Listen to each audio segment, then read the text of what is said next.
যাচ্ছি।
স্টেশনেও সব ভাঙচুর চলছে, দোকানের অলিগলি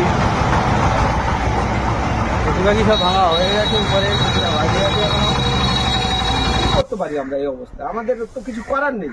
কিন্তু সরকার যদি চান যে আমাদের একটা ব্যবস্থা করবে তো অবশ্যই করতে পারে এবং করাটা উচিত রাষ্ট্রের। কিন্তু আমরা রাষ্ট্রের একটা ভোটার, প্রথম কথা আমরা রাষ্ট্রের একটা ভোটার, আর আমরা অর্থহীন, আমরা গৃহহীন, আমরা ভূমিহীন।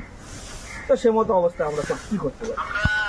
এটা সরকার যদি ভাবেন, আমার মনে হয় এটা সরকারের দায়িত্ব পড়ে যে সরকারের ভাবা উচিত।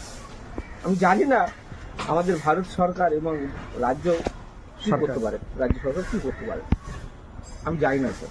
আপনি যতটুকু জানেন এক একটা পরিবার কত বছর হতে পারে? এখানে স্যার 35, 40, 45 বছর থাকে। 35-40 বছর।